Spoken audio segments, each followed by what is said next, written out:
Bonjour à tous et bienvenue sur la chaîne YouTube Geeks.me. Je suis content de vous retrouver pour une nouvelle présentation produit. Aujourd'hui je vais vous parler de la marque Meizu et de son tout dernier smartphone, le MX3. Alors, petit rappel pour ceux qui ne connaissent pas Meizu, eh bien c'est une marque chinoise qui existe depuis plus de 10 ans et qui a été créée donc en 2003. Alors le positionnement de Meizu c'est plutôt haut de gamme. Alors dans un premier temps ce que je vais faire c'est que je vais vous présenter évidemment le MX3 sur la partie extérieure, le design du produit, on va regarder ensemble. Et puis dans un second temps on regardera toute la partie logicielle, l'interface. Voilà. Donc on se retrouve tout de suite pour la démo.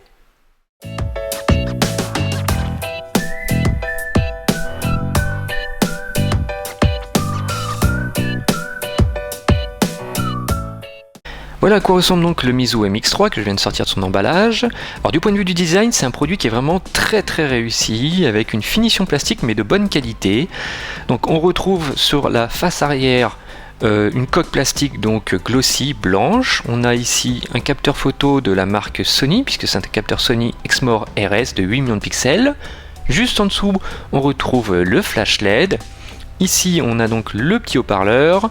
Sur la tranche inférieure, on retrouve la prise micro USB qui est compatible OTG, ce qui veut dire que vous pourrez par exemple brancher aussi une clé USB directement dessus. Juste à côté, on a le microphone. Sur la tranche gauche, on retrouve le bouton de volume et sur le dessus, on a le droit donc à la prise audio jack 3,5 mm pour venir brancher vos écouteurs. Et juste à côté, on retrouve le bouton power, le bouton pour pouvoir allumer le téléphone. En face avant, on retrouve ici une caméra frontale de 2 millions de pixels, un capteur de présence, on a aussi donc un écran grande taille puisqu'il fait 5,1 pouces, c'est un écran Full HD qui utilise une technologie donc IPS. On retrouve juste en bas là, à ce niveau-là, un bouton tactile, donc ce n'est pas un bouton physique mais un bouton sensitif, et qui fait aussi office de LED de notification. Au niveau des dimensions, on est sur un produit qui est relativement compact puisqu'il fait 13,9 cm sur la longueur, 7,2 cm sur la largeur et 9,1 mm du point de vue de l'épaisseur. Le poids est aussi plutôt léger puisqu'il fait 143 grammes. A noter que la coque arrière du produit est amovible, il suffit pour cela d'utiliser un petit outil qui est fourni avec, de venir le loger dans son emplacement pour pouvoir retirer la coque arrière. On retrouve donc à l'intérieur l'emplacement de la carte micro SIM et on peut aussi apercevoir la batterie de 2400 mAh. Alors pour information, la batterie est accessible mais n'est pas amovible.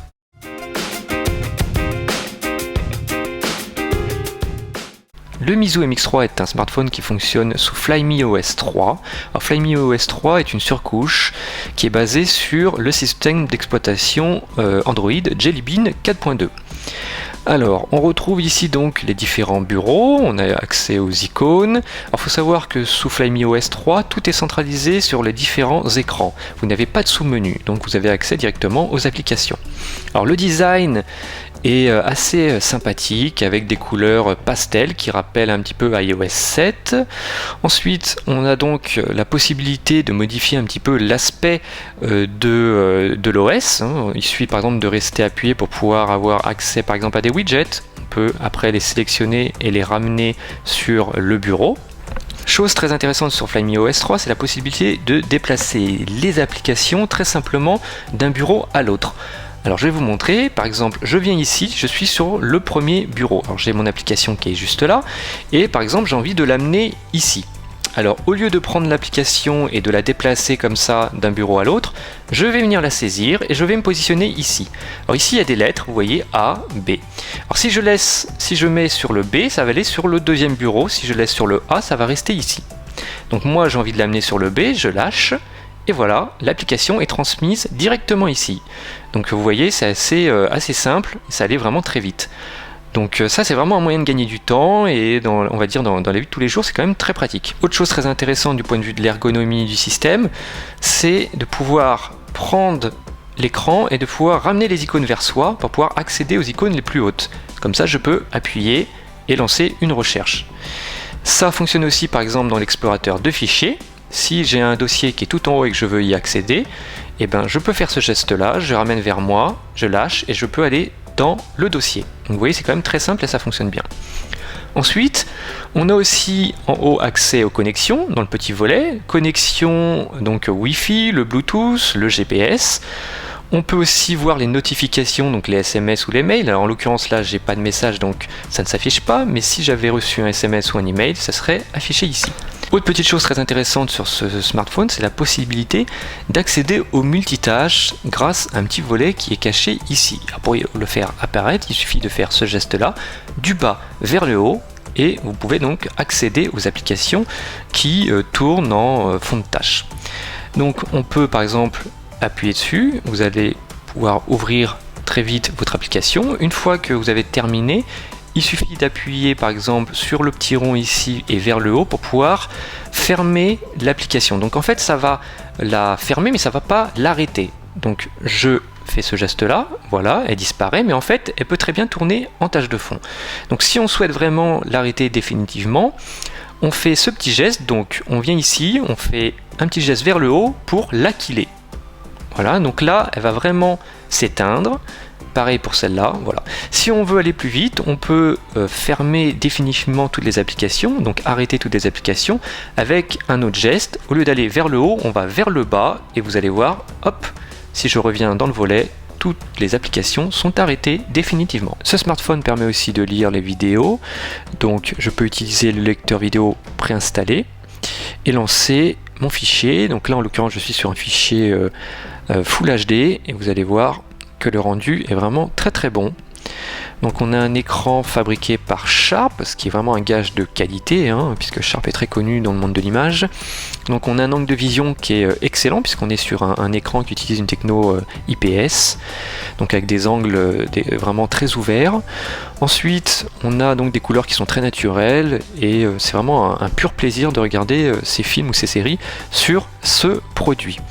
Ensuite on peut aussi avoir accès aux autres vidéos via la petite interface comme ça. Donc on a des petites vignettes qui sont accessibles, il suffit de sélectionner pour pouvoir changer de vidéo. Ensuite on peut aussi, si on le souhaite, avoir accès ici à la barre du multitâche. Donc là on peut par exemple sélectionner une autre application, par exemple je vais aller dans la galerie, je bascule et je peux, si je le souhaite, revenir très simplement sur ma vidéo en appuyant ici et je peux relancer ma vidéo. Donc voilà, donc c'est vraiment très sympa à utiliser, c'est un très bon smartphone pour tout ce qui est contenu vidéo. Autre chose aussi que je voulais vous présenter, c'est la partie audio de ce téléphone. Pourquoi? Parce qu'il faut savoir que Meizu est aussi un fabricant de lecteurs MP3, donc en gros c'est un fabricant qui maîtrise plutôt bien la partie audio. Donc on va aller dans l'application musique et voilà comment ça se présente. Donc là on a accès à une sorte de carrousel avec les jaquettes de vos morceaux, on peut aussi avoir accès à la liste de tous vos titres. Une fois sélectionné, donc vous voyez ici j'ai la jaquette du titre, je peux lancer le morceau et donc là on a un petit équaliseur qui apparaît. Je peux aussi avoir accès à tous les autres titres de l'album, hein, donc je peux sélectionner un autre titre si je le souhaite. Ici en bas on peut aussi avoir les informations concernant le titre et en l'occurrence les paroles de la chanson. Et ça c'est plutôt pas mal. Donc en fait l'application va aller chercher les paroles sur internet et ensuite je peux sélectionner, voilà, alors je vais prendre ça, je mets utiliser et voilà, une fois que je reviens sur le titre, et ben j'ai les paroles de la musique qui vont s'afficher et je vais pouvoir donc faire du karaoké avec mon smartphone. Autre petite chose aussi je voulais vous parler, c'est la qualité audio, puisqu'il faut savoir que ce smartphone est capable de lire aussi donc des fichiers audio HD, et en l'occurrence il y a une petite technologie qui est présente, hein, qui s'appelle Direct HD Sound. Alors pour l'activer il faut quand même venir brancher son écouteur ou son casque, et je sélectionne ici Direct HD Sound et je peux vous assurer que quand on utilise cette techno, la qualité de son est vraiment améliorée et c'est vraiment un pur plaisir d'écouter sa musique sur ce smartphone. Donc en tout cas voilà, c'est un téléphone, c'est un smartphone que je vous recommande fortement si vous êtes un passionné donc de musique. Concernant les résultats de test, on obtient de très bons scores, par exemple sur le benchmark AnTuTu on obtient un score de 25 311 points, ce qui le positionne vraiment sur des produits haut de gamme, hein, comme les HTC One ou encore le Samsung Galaxy S4. On est vraiment assez proche de ces produits. Pareil sur les bench, donc les tests 3D, par exemple sur un benchmark Epic Citadel, On obtient aussi pareil de très bons scores, 58 images par seconde, ce qui est en haute qualité, ce qui est vraiment très bon et qui garantit une bonne fluidité au niveau des jeux.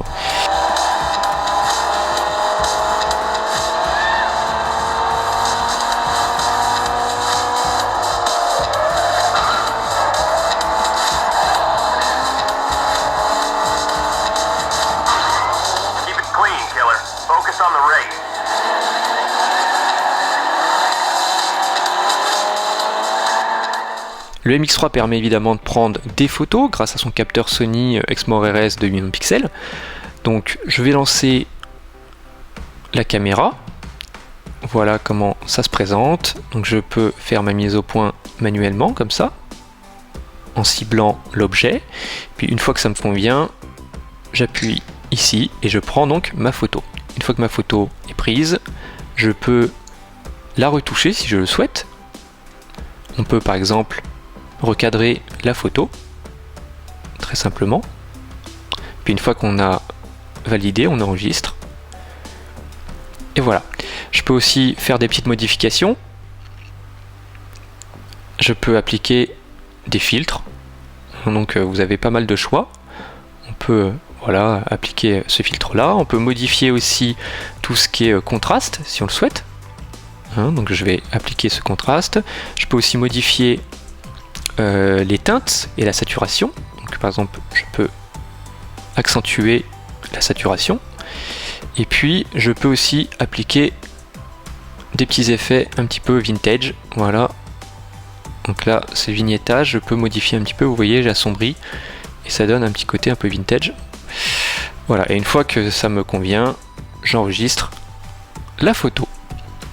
Donc, le rendu est pas mal du tout, de ce produit. Propose vraiment un capteur photo de qualité avec une ouverture f2, ce qui permet vraiment de pouvoir capter pas mal de lumière et d'obtenir vraiment de très bons résultats. On a un mode aussi HDR qui permet évidemment d'obtenir de meilleures photos dans des environnements basse luminosité et voilà un petit peu. Vous pouvez aussi filmer évidemment avec.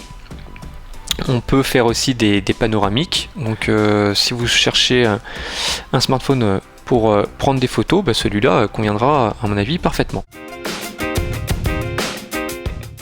Au final, le MX3 est un smartphone qui m'a vraiment séduit, déjà par son design très sympathique, par sa finition et son montage, je trouve de qualité. On notera aussi la présence de composants haut de gamme avec un processeur Samsung 8 cœurs et sa technologie dite Big Little qui permet en fin de compte d'utiliser deux processeurs 4 cœurs en simultané. Les performances sont au rendez-vous dans les jeux 3D ou encore en lecture vidéo. L'autonomie est aussi correcte puisqu'il atteint un peu plus de 5 heures en lecture vidéo HD. En utilisation téléphone, le MX3 propose une bonne restitution des voix et une bonne accroche réseau. Par contre maintenant, dans les points à prendre en compte si vous souhaitez acquérir ce smartphone, c'est qu'il n'est pas compatible avec les réseaux 4G, mais seulement avec les réseaux 3G H+. Les débits seront donc inférieurs. Autre point à noter, c'est l'absence de lecteur de carte micro SD, donc il est impossible d'augmenter la taille de stockage. Voilà, ce test est terminé. Si vous avez des questions, n'hésitez pas à les poster dans les commentaires. Et si le test vous a plu, n'hésitez pas à le partager sur les réseaux sociaux et à liker la vidéo. Pour ma part, je vous retrouve prochainement pour d'autres présentations de produits. À très bientôt sur la chaîne YouTube. Salut!